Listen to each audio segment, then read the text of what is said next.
लंकापति रावण ने न सिर्फ श्री राम के साथ युद्ध किया, बल्कि उनके जन्म से पहले उसने उनके पिता दशरथ और रानी कौशल्या को भी जान से मारने की कोशिश की थी। नमस्कार, मैं हूं हिमांशु शर्मा और एस्ट्रोलॉजिक पर आज मैं आपको सुनाऊंगा रावण द्वारा श्री राम के जन्म से पहले ही उनके वध की कोशिश की कहानी। तो आइए शुरू करते हैं। एक समय जब अयोध्या नगरी में राजा दशरथ राज किया करते थे, उसी समय अयोध्या नगरी के समीप कौशल देश था, जहां कौशलपुरी नगरी में एक पुण्यात्मा महान राजा हुए जो कौशल नाम से विख्यात थे। उनकी पुत्री जो अत्यंत सुंदर थी, उसका नाम था कौशल्या। राजा कौशल ने बड़े ही प्रसन्नता से राजा दशरथ के साथ उनका विवाह निश्चित किया और फिर विवाह का दिन निश्चित करके उन्होंने विवाह के लिए राजा दशरथ को बुलाने के लिए दूतों को भेजा। उस समय राजा दशरथ साकेत नगरी में स्थित सरयू नदी में नौका में बैठकर अपने बंधुओं और मंत्रियों के साथ नौका विहार कर रहे थे। उस समय रात्रि का समय था। राजा दशरथ अपनी सेना से घिरे हुए थे। मागध तथा बंदीजन उनकी स्तुति कर रहे थे। चारों ओर रत्न निर्मित दीपकों का प्रकाश फैला हुआ था। लेकिन उसी पल लंका नगरी का राजा रावण ब्रह्मा जी के साथ ब्रह्मलोक में था और उसने ब्रह्मा जी से पूछा, हे ब्रह्मन, आप मुझे ये बताइए कि मेरी मृत्यु किसके हाथों होगी। तब रावण का ये वचन सुनकर ब्रह्मा जी ने उससे कहा, रावण, राजा दशरथ की भार्या कौशल्या से साक्षात जनार्दन विष्णु भगवान स्वयं जन्म लेंगे और वो श्री राम अवतार में तुम्हारा वध करेंगे।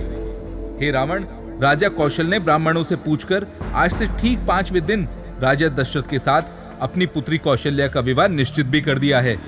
ब्रह्मा जी की ये बात सुनकर रावण क्रोध में आ गया और वो तुरंत अपने पुष्पक विमान में बैठकर शीघ्र ही अयोध्या के लिए चल पड़ा। उस समय वो चारों ओर से राक्षसी सेना से घिरा हुआ था। रावण ने अनेक प्रकार के दारुण युद्ध करते हुए नौका में बैठे हुए उन राजा दशरथ को जीत लिया और उनकी नौका को अपने पांव के प्रहार से तोड़ डाला और उसे सरयू नदी में फेंक दिया।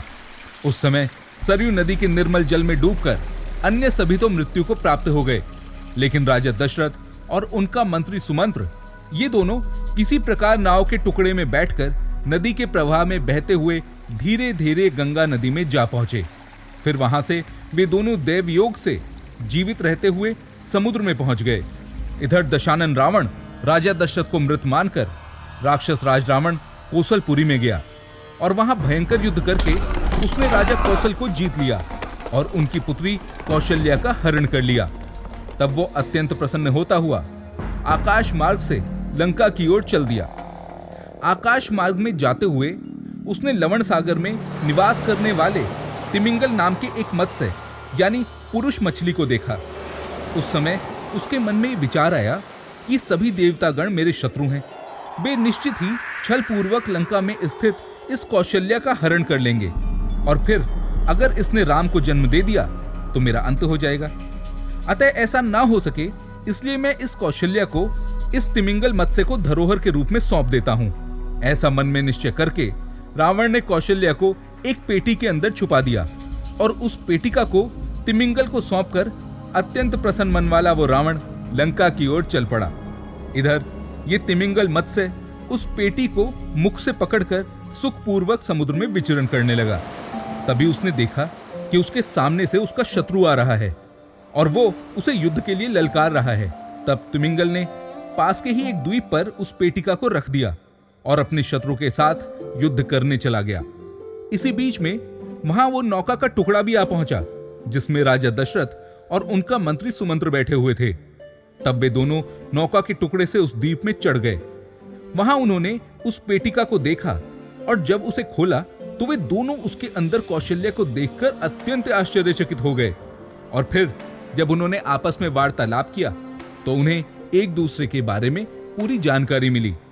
तब एक शुभ मुहूर्त में उस द्वीप पर ही राजा दशरथ ने महारानी कौशल्या के साथ गंधर्व विवाह किया और उसके बाद राजा दशरथ, कौशल्या और मंत्री सुमंत्र तीनों उसी पेटी के अंदर बैठ गए और उसे ऊपर से ढक लिया।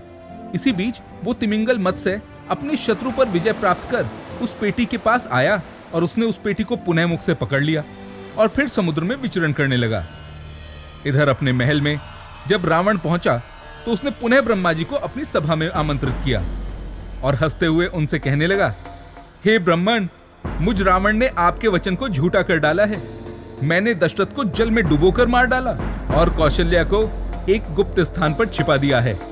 रावण के ये वचन सुनकर पद्मयोनि ब्रह्मा जी रावण की सभा में उच्च स्वर में स्पष्ट रूप से बोले, ओम पुण्याहम।